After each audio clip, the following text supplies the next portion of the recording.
r/NoSleep. Posted by u/alyssagalloo. On her deathbed, my grandma told me the family secret is a murderous being that gets passed down.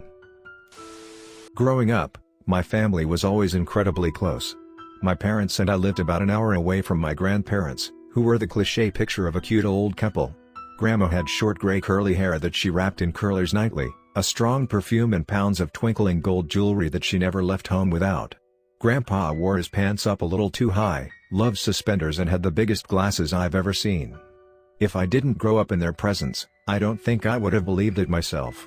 Regardless, when we would go visit my grandparents at the lake house they owned, my heart swelled just thinking about going to visit them. I knew we'd get there late at night, and Grandma would have a plate of snacks out waiting for us to munch on while catching up right before bed.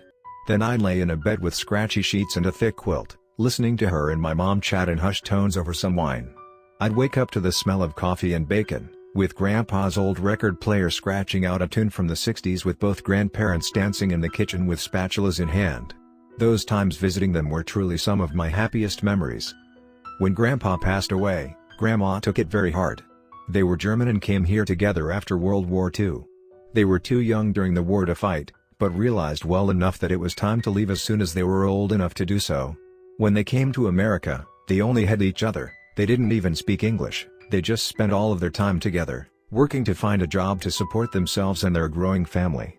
Eventually Grandpa would have a break and get into the stocks in NYC in the early 70s, and as their children started to grow up, they truly felt that they achieved the American dream that they worked so hard for. When Grandpa passed, I don't think Grandma quite knew what to do with herself. She seemed lost, sleeping in until noon, not bathing as often as she should, and not keeping up with the house. She also would only speak to my mother in German, seemingly regressing to the language that she and Grandpa were so comfortable with. I didn't speak German, but understood a few words since my family was so focused on becoming American that they didn't place a high priority on my learning the language.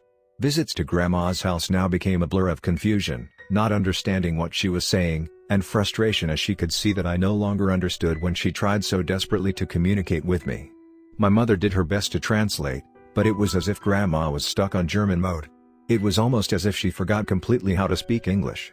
She would look at me with wide eyes, repeating the same phrase in German over and over again, and with each repetition she would stress each word, thinking that if she slowed it down I would understand. She got frustrated when I still didn't understand what she was saying, almost as if she's been speaking to me in German forever and I should have known by now that she wanted me to get a drink from the kitchen. I think Mom knew that Grandma couldn't last long without her soulmate. They say that people can die by heartbreak, and I truly believe that's what happened to my grandma. 6 months after Grandpa's passing, Grandma followed, and we had a ceremony in both English and German for her. I remember faintly cleaning out their house by the lake. It was in the end of the summer, and we opened up all of the doors and windows, and sorted things into enormous piles classified as donate, keep, or toss. Tossed items went straight into a dumpster, and we had startlingly small donate and keep piles. However, on the keep pile, I saw my mom had put a couple of letters down. They were in thick envelopes, and you can tell they were just completely filled. The envelopes were bulging at the sides with whatever contents were inside. While the rest of my family was inside, I wandered over to the pile and picked up one of the envelopes. It had my name on it, so naturally, I moved to open up the envelope and read what was addressed to me. Just as I slid my finger under the lip and was ready to pull apart the pieces of the envelope, my mom called my name. She told me that Grandma had said I wasn't yet ready to read what was inside, and that she'll give it to me when Grandma said I was ready, when she knew I could handle it. I was upset, but put the envelope back and really didn't think much of it again. It's been years since my grandparents passed away, but a couple of days ago, I got a call from my mom. She told me that she just had a feeling that it was time. Naturally, I had absolutely no idea what she was talking about, and asked her to clarify. She explained that with everything going on in my life, she felt that I was old enough and mature enough to finally read the envelope that Grandma had left me. She put it in a manila envelope in an overnight courier service, and I'd receive it the next day. The package arrived while I was at work, and I got home to a big manila envelope sitting smack in the middle of my doormat. I scooped up the envelope, threw it on the table and went about with my evening routine. I remembered just how big that letter was, and there was no way I was going to be able to stop reading, so I had to get everything else done first before I even attempted to read that whole thing. Around 8 p.m., once I had made dinner, cleaned up and took a shower, I sat in bed with my dog snoring next to me, and by the light of my bedside lamp, I opened the envelope. Inside, just as I remember, was a now yellowed letter envelope, completely bulging with what was inside of it. The corner of the flap was lifted from where I had tried to open it years ago, so I once again slid my finger underneath the corner, and pulled, ripping open the envelope with my movement. Just as I suspected, there were pages and pages of handwritten letters, all addressed to me. I pulled the first one out, and the first words were, "My dear, I have a confession to make to you." My initial shock came from the fact that the letter was in English. After months of my grandmother speaking nothing but German before her death, I was expecting to have to Google Translate the entire letter. The letter continued though. "My dear, I have a confession to make to you.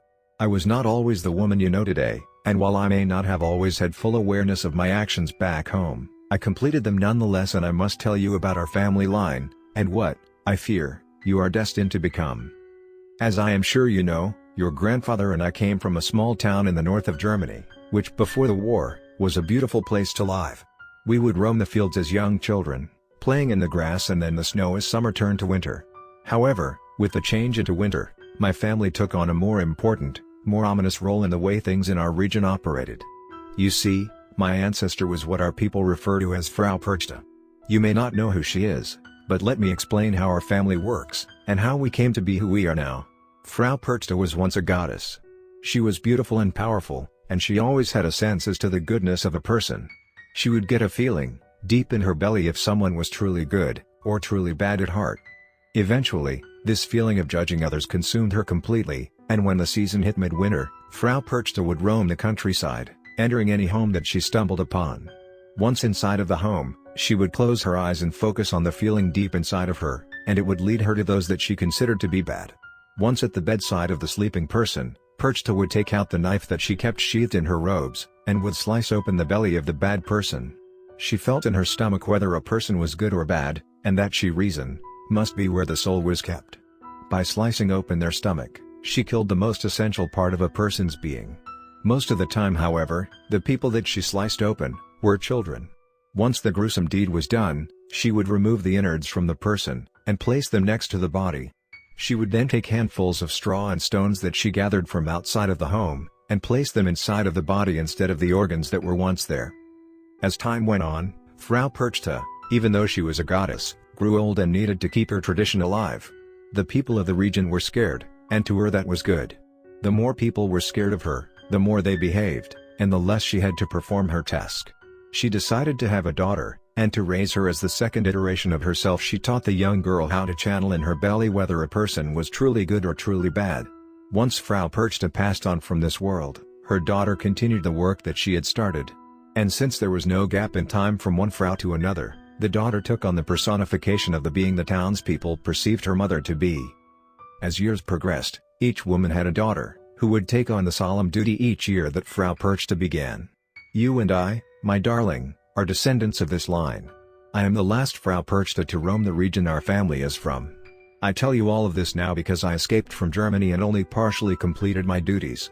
After the war, I realized I couldn't stay any longer in that place, and I couldn't complete the duty I was born to complete. This wasn't who I was, and I was not going to bring children into this world only for them to have to do the same things as me. I've felt it pull at me ever since. The women in our family are born with the ability to tell between good and bad, and I feel it pulling on me every day, each day getting stronger and stronger until I fear I can no longer ignore it. It may drive me to do something I'm not proud of, and I need you to believe that we are not the sum of our ancestors. We can fight this, and while I've grown weak in my old age, I've taught your mother to fight off the feeling in her belly, and I must teach you to do the same. The remainder of these letters will show you how to push back against ancestral forces, and how to beat the role our ancestors had created for us. You need to listen to me, you need to believe me, and you need to fight it. If you give in to this feeling, if you begin seeing people for who they truly are, I fear it may be too late. I stopped reading, and felt my heart drop into my stomach. I can't explain how, but I knew she was right. Every time I met a new person, I felt a pull in my stomach, toward a feeling I can't explain, either pushing me toward a person or physically repelling me from them. I knew in my heart that my grandmother was right. This was in us, this drive to punish the bad was inside of us all the time, and we had to fight it off. I'm not sure what made me do it, but I decided to call the police department of the town where my grandparents lived when I was a kid. I knew they had done an autopsy on my grandfather, and I asked for a copy of that report as a kin member. They emailed me over a copy of the autopsy report the next day, and what I read turned my skin pale, and my heart beat a million times a second as I forced my anxiety down in order to open the email and read in confirmation what I already knew to be true. My grandfather's body was found sliced from the neck to the pelvis, with straw and stones inside of his body cavity. I need to continue to read my grandmother's letters and learn how to fight this.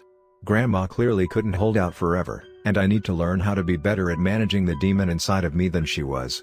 I can't bear to lose another loved one to this beast inside of me, inside of my whole family.